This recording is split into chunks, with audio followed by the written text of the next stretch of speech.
بسم اللہ الرحمن الرحیم۔ السلام علیکم ناظرین، آج کی اس ویڈیو میں ہم قارون کے متعلق جانیں گے کہ قارون کون تھا اور اس کا انجام کیا ہوا۔ یہ تمام تر تفصیلات آج کی اس ویڈیو میں ہم جانیں گے، تو ویڈیو میں ہمارے ساتھ اینڈ تک لازمی بنے رہیے گا۔ پیارے دوستو، قارون بنی اسرائیل ہی کا ایک شخص تھا۔ بعض روایات کے مطابق وہ حضرت موسیٰ علیہ السلام کے چچا یسہر کا بیٹا تھا اور پرکشش شخصیت کا مالک تھا۔ دوستو، حضرت موسیٰ علیہ السلام کی نبوت سے پہلے فرعون نے اس کو بنی اسرائیل کی نگرانی پر متعین کیا ہوا تھا۔ حضرت موسیٰ علیہ السلام نبوت کے منصب پر فائز ہوئے تو قارون کو آپ سے حسد ہوا۔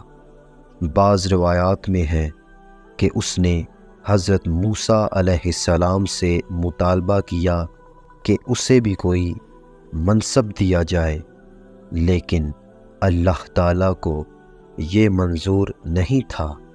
اس لیے حضرت موسیٰ علیہ السلام نے اس سے معذرت کر لی، جس کی وجہ سے اس کے دل میں حسد کی آگ اور زیادہ بھڑک اٹھی۔ دوستو، حضرت ابن عباس رضی اللہ تعالی عنہ کی ایک روایت سے بھی واضح ہوتا ہے کہ قارون حضرت موسیٰ علیہ السلام کا چچا زاد بھائی تھا۔ محمد بن اسحاق روایت کرتے ہیں کہ قارون تورات کا حافظ تھا اور بنی اسرائیل کے دوسرے لوگوں کی نسبت تورات کا زیادہ علم رکھتا تھا، مگر وہ منافق تھا اور اس کی منافقت کا سبب دنیا کے مال و دولت کی حرص تھی۔ مزید یہ کہ وہ حضرت موسیٰ علیہ السلام سے حسد بھی رکھتا تھا۔ دوستو، قارون فصلوں کو سستا خرید لیتا، بعد ازاں ان کو مہنگے داموں پر فروخت کرتا اور خوب دولت کماتا، معاملات میں کم تولتا اور ناانصافی کرتا۔ اس کے علاوہ وہ سود کھاتا، لوگوں پر ظلم کرتا۔ اس طرح اس نے بہت زیادہ مال و دولت اکٹھی کر لی تھی اور اسے بہت زیادہ عزیز رکھتا تھا۔ قارون خدا پرست نہیں بلکہ دولت پرست تھا۔ دوستوں، اس نے اپنے لیے ایک بہت عمدہ محل تعمیر کروایا۔ اس کے در و دیوار کو سونے اور مختلف قسم کے جواہرات سے مزین کیا، یہاں تک کہ اپنے گھوڑوں اور اونٹوں کو بھی سونے اور جواہرات سے مزین کیا۔ قارون کے پاس سینکڑوں غلام، خدمتگار اور کنیزیں تھیں۔ وہ ان کے ساتھ برا سلوک کرتا، انہیں مجبور کرتا کہ اس کے سامنے زمین پر گر پڑے اور اس کے پاؤں کو بوسہ دیں۔ بعض عقل مند مومن اسے نصیحت کرتے کہ یہ سب دولت اور مال کس کے لیے جمع کر رکھا ہے؟ کیوں لوگوں پر ظلم کرتے ہو؟ غریبوں اور ناداروں کی مدد کیوں نہیں کرتے؟ دوستو، قارون جواب میں کہتا کہ میں دوسروں کی طرح نہیں، میں ہوشیار اور محنتی ہوں، میں اپنی محنت سے دولت مند ہوا ہوں، کیوں غریبوں کی مدد کروں؟ لیکن مومن اس کی رہنمائی کے لیے کہتے ہیں، اگر تم لوگوں کا حق ادا کرتے تو اتنی دولت جمع نہ کر سکتے۔ اب بھی اگر اپنی عاقبت سنوارنا چاہتے ہو تو اپنی دولت کو مخلوق خدا کی بھلائی اور اللہ کی راہ میں خرچ کرو۔ لیکن قارون مومنین کا مذاق اڑاتا اور ان کی باتوں پر ہنستا۔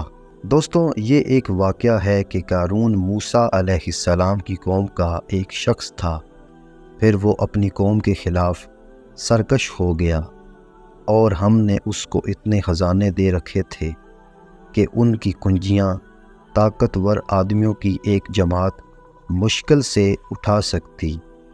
ایک دفعہ جب اس کی قوم کے لوگوں نے اس سے کہا، غرور نہ کر، اللہ اترانے والوں کو پسند نہیں کرتا، اور جو کچھ اللہ نے تمہیں دیا ہے اس سے دار آخرت حاصل کرنے کی کوشش کرو، اور مت بھولو تم دنیا سے اپنا حصہ اور لوگوں کے ساتھ احسان کرو جیسے اللہ نے تمہارے ساتھ احسان کیا ہے، اور زمین میں فساد مت مچاؤ، یقیناً اللہ فساد مچانے والوں کو پسند نہیں کرتا۔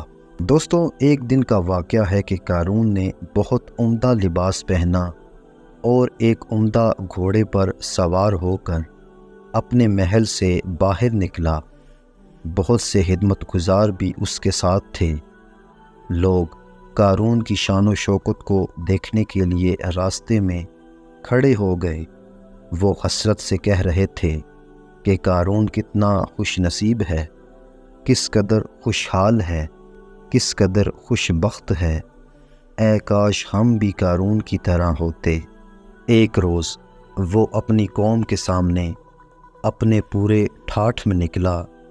جو لوگ حیات دنیا کے طالب تھے وہ اسے دیکھ کر کہنے لگے، کاش ہمیں بھی وہی کچھ ملتا جو قارون کو دیا گیا ہے، یقیناً وہ بہت بڑے نصیب والا ہے۔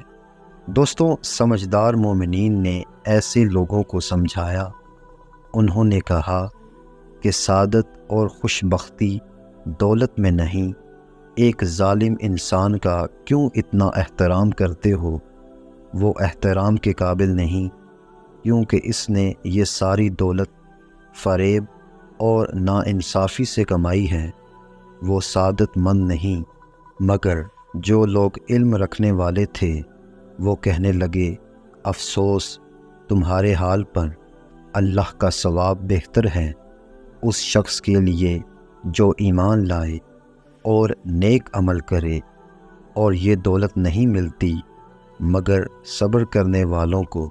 دوستوں، ایک دن اللہ تعالیٰ کی طرف سے حضرت موسیٰ علیہ السلام کو حکم دیا گیا کہ دولت مندوں سے زکوٰۃ دینے کا کہیں۔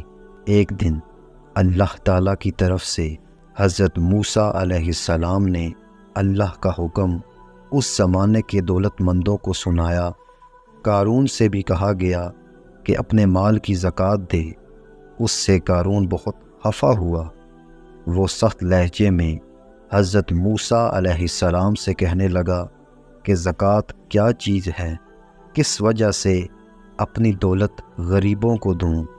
ان کو چاہیے کہ کام کریں تاکہ دولت کمائیں۔ پیارے دوستوں، حضرت موسیٰ علیہ السلام نے قارون سے فرمایا، اپنی دولت کا ایک حصہ غریبوں کو دے دو، کیونکہ تم شہر میں رہتے ہو اور عزت و مرتبہ رکھتے ہو۔ اگر شہر کے لوگ تمہاری مدد نہ کرتے تو تم ہرگز اتنی دولت نہیں جمع کر سکتے تھے۔ اگر تم بیابان میں تنہا زندگی بسر کرتے تو اتنا بڑا محل نہیں بنا سکتے تھے۔ لیکن قارون نے حضرت موسیٰ علیہ السلام کی بات کی طرف توجہ نہ دی۔ وہ بولا، اے موسیٰ علیہ السلام، یہ کیسی بات ہے؟ زکوٰۃ کیا چیز ہے؟ ہم نے غلط کیا کہ تم پر ایمان لے آئے؟ کیا ہم نے گناہ کیا کہ ہم نماز پڑھتے ہیں اور اب آپ کو اپنی دولت میں سے خراج بھی ادا کریں؟ اس نے کہا کہ مجھے تو یہ سب کچھ ملا ہے اس علم کی بنیاد پر جو میرے پاس ہے۔ کیا اسے معلوم نہیں کہ اللہ اس سے پہلے کتنی ہی قوموں کو ہلاک کر چکا ہے جو طاقت اور مال و اسباب کی فراوانی میں اس سے کہیں بڑھ کر تھیں، اور اللہ کے ہاں مجرم لوگوں سے ان کی خطاؤں کے بارے میں پوچھا بھی نہیں جاتا۔ دوستوں، حضرت موسیٰ علیہ السلام نے قارون کو نرمی سے کہا کہ اے قارون، میں زکوٰۃ غریبوں کی مدد کے لیے چاہتا ہوں، یہ اللہ تعالیٰ کا حکم ہے۔ اگر تم واقعی خدا پر ایمان رکھتے ہو اور مجھے خدا کا پیغمبر مانتے ہو تو پھر اللہ کا حکم بجا لاؤ۔ اگر تم نماز پڑھتے ہو تو زکوٰۃ بھی دو۔ لیکن قارون نے حضرت موسیٰ علیہ السلام اور مومنین کی نصیحت کی کوئی پرواہ نہ کی، بلکہ وہ مومنین کو اذیت پہنچانے لگا۔ حضرت موسیٰ علیہ السلام کے ساتھ دشمنی کرنے لگا، یہاں تک تہمت لگانے سے بھی باز نہیں آیا۔ دوستو، حضرت موسیٰ علیہ السلام قارون کی گستاخی اور ترش رویے سے بہت ناراض ہوئے، اور آپ نے اللہ سے دعا کی کہ اس ظالم انسان کو اس کے اعمال کی سزا دے۔ دوستو، اللہ کے حکم سے زمین میں ایک شدید زلزلہ آیا، اور ایک ہی آن میں قارون کا محل زمین بوس ہو گیا۔ قارون کو اس کے محل سمیت زمین نگل گئی۔ وہ لوگ جو قارون کو سعادت مند سمجھتے تھے اور اس کی دولت کی آرزو کرتے تھے، ان کو بھی اپنی غلطی کا احساس ہوا اور انہوں نے توبہ کی۔ گویا ثابت ہوا کہ مال اور دولت خوش بخت نہیں، بلکہ خوش بختی خدا پر ایمان اور اللہ کے احکام پر عمل کرنے میں ہے۔ تو ہم نے اسے اور اس کے محل کو زمین میں دنسا دیا، تو اس کے لیے نہ تو کوئی ایسا لشکر تھا جو اس کی مدد کرتا اللہ کے مقابلے میں، اور نہ وہ خود اس قابل تھا کہ بدلہ لینے والوں میں ہوتا۔ اب وہی لوگ جو کل اس کی منزلت کی تمنا کر رہے تھے کہنے لگے، افسوس، ہم بھول گئے تھے کہ اللہ اپنے بندوں میں سے جس کا رزق چاہتا ہے کشادہ کرتا ہے۔ اگر اللہ نے ہم پر احسان نہ کیا ہوتا تو ہمیں بھی زمین میں دنسا دیا ہوتا۔ افسوس، ہم کو یاد نہ رہا کہ کافر فلاح نہیں پایا کرتے۔ دوستوں، اس عبرتناک واقعے سے یہ نصیحت حاصل ہوتی ہے کہ اپنے اموال کی زکوٰۃ ادا کرنا ہم پر فرض ہے، اور ہرگز اپنے مال و دولت پر گھمنڈ نہیں کرنا چاہیے، کیونکہ اللہ تعالیٰ ہی دولت دینے والا ہے، اور وہ جب چاہے اسے واپس لینے کی قدرت رکھتا ہے۔ دوستو، امید کرتا ہوں آپ کو ہماری یہ آج کی ویڈیو اچھی لگی ہوگی۔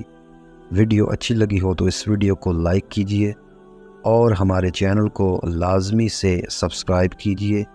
تو ملتے ہیں اگلی ویڈیو میں، تب تک کے لیے اللہ حافظ۔